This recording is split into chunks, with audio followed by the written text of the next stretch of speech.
खणी टेर वाह पुत्र वाह डकर ॾींदो सही सोना ढूंगे खां तूं पुल मुडेरे हे तुंहिंजी मुंहिंजी रे ओ लिखी लौंडे बाज़नवा जियो लौंडे बाज़ जियो जग दे जाए साहब थी गए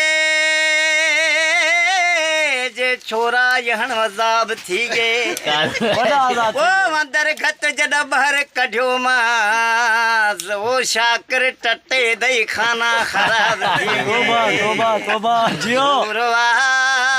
वो छोरो यहण सूर वालन केॾो भी कंधार हुजे दुख मखे ज़ोर ॾई बीणू टीणू नोड़ वटे भले फुकी फाड़ हुजे सूर वो छोरो यहण सूर वालन केॾो भी कंधार हुजे मथा मथा तेरे काय जी अञा नंढो ॿार आहे ये सोराख त तो सोड़ो पहिरियों दफ़ो तो याहे सूर ये छोरो यहण सूर वालन केॾो भी कंधार हुजे गोठ वारनि तोखे सम्झायो छो थो तूं आई 50 ते खाम खकेलन में थो गुई फड़ाई सूर ये छोरो यहण सूर वालन केॾो भी कंधार हुजे जियो जियो वाह दोस्तों ही तव्हांखे वीडियो तमामु एंटरटेनमेंट कंदी ऐं ग़लति न सम्झो ही मज़दूर इतिहाद जिंदाबाद जीअं त मुंहिंजो चैनल आहे ऐं हिकिड़ो एंटरटेनमेंट आहे यार ग़रीब मज़दूर माण्हू सदाई परेशान हूंदो आहे थोरो ही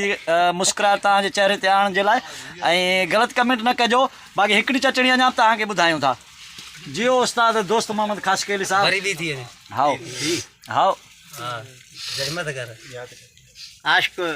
महबूब चो मुंहिंजा महबूब गानो ॿुधो परदेसी परदेसी जाना नहीं हाँ सही इन कलाम जी धुन आहे जी जी परदेसी परदेसी बाबो जहई वादनायूं वादनायूं तो काओ मुंहुं यहण घुरियो तो चयो हंगी अचां मुंहिंजी टटी ठिगी तो चयो मुठी अचां परदेसी प्यारा चुतूड़े घारा परदेसी प्यारा चुतूड़े घारा परदेसी परदेसी बाबो जहई असी वादनायूं असां वादनायूं लनो कढाए मोणन माहोए तूं त भगो खिरे जो खिरियो पियो आहे डठो परदेसी प्यारा चुतूड़े घारा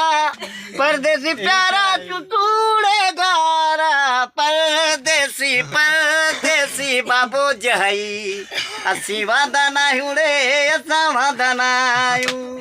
वाह सही वाह दोस्त भी खास के वाह जिन प्यारा दोस्तों हे असांजो दोस्त आहे जेको अॼा ताईं शादी न कई छड़ो आहे ही पंहिंजा सूर ही ॿुधाईंदो रहंदो आहे ऐं जंहिंखे बि बोर कराइणो हुजे 5 ॾह 8 जो बि बोर आहे हिन जा जोड़ में ॾाढो नज़ीर शीदी बि आहे जेको मुंहिंजो तमामु प्यारो दोस्त आहे टंडो जाम में ऐं जंहिंखे बि मिसाल का वारी पई अचे बोर मां नासी या कारी वारी उनजो इलाज असां वटि बिल्कुलु गारंटी शुदा आहे त पोइ हाणे दोस्तो मोकिलणु आहे मज़दूर इतिहाद जिंदाबाद ओके।